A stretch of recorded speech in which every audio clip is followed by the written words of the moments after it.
is where all the technical data for the ministry to support malaria control is generated and uploaded into the DHIS2 database. Then we go to the insectary, of course, that's where the samples come in to this lab for detailed analysis. So I'll turn it over to our laboratory manager, Mr. Mutare, and speak to this and maybe introduce the team. Thank you very much, Prof. Marakurwa. My name is Mutare. I'm the lab manager. I also serve as the chief of part of the ZENTO project. They also do quality control spray. That is, the spray operators need to be checked whether they are depositing insecticide properly on the host. They do quality control 24 hours to 48 hours.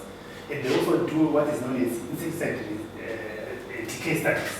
That is, if a manufacturer says this insecticide lasts for 6 months, is it really lasting for 6 months? So we provide the reference colony mosquitoes from these containers to on a monthly basis to check the decay rate of that particular insecticide.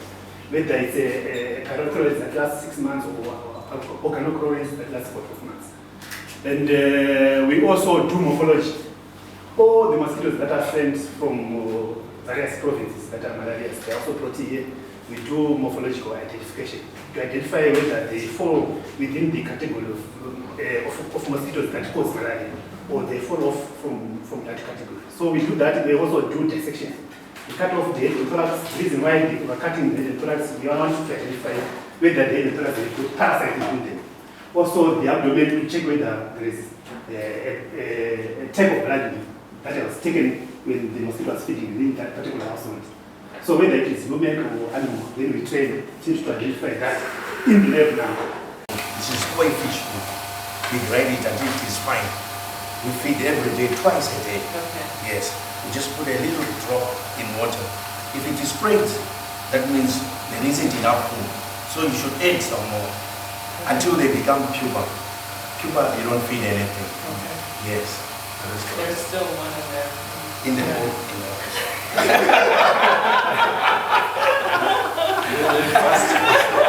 You see the very difference. Yeah. Okay, now tell me. You're trying to tell me the distinction. So if you are done, Thank you. Okay, thank you, Mr. Kawala. So I'm going to hand you over for the morphology part to the assistant entomologist, Can you just give us a brief? Remove this, just move around with this one. You want to quickly check the male or the female or something like that. Then we have this one that has, this is the camera for this one. This is the live view for this one as well. So we use these cameras to take pictures like this one. These are still and size samples that we got from CDC for reference, so that when we're looking, we know exactly what we're looking for. So this is some of the work we're doing here. Thank you so much. Thank you. Manicaland. So we provide 700 mosquitoes per month for Manicaland for all these 7 districts. And for Mashists, we support 4 districts. But also National Malaria Control Program, they come here and they are collecting mosquitoes for other various provinces that are also doing insectary decay studies. So that's what we do. This room is conditioned by this machine. It conditions this room. And if humidity is high, this one acts as a dehumidifier. Okay. It drains the humidity in this room. But as we are working right now, we are also receiving larvae from other various districts that are being collected from. I think we've heard from colleagues, one, in terms of the geographic location of this university, and knowing that when we started this program, this was really one of the highest burden areas for malaria in the country. So that is significant. The second is really just our emphasis on supporting local partners within USAID, really helping countries, local organizations to solve their own problems, and the appeal of having a local faith-based institution with whom to work. And finally, I'll say the existing technical expertise. I think we've seen throughout the visit today just the level of expertise that exists here within Africa University, and I think those are the main reasons why we determined that this was really the right place for us to have this partnership.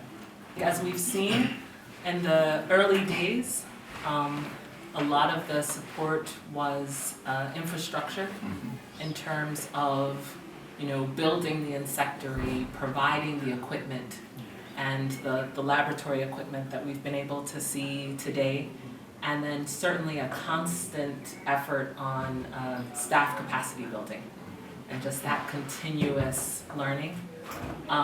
Right now we have, my colleagues can correct me, we have a three-year award, and it's about 1.6 million US over that 3-year period.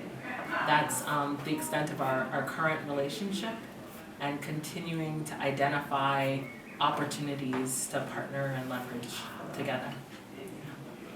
So is there an opportunity maybe to extend the support?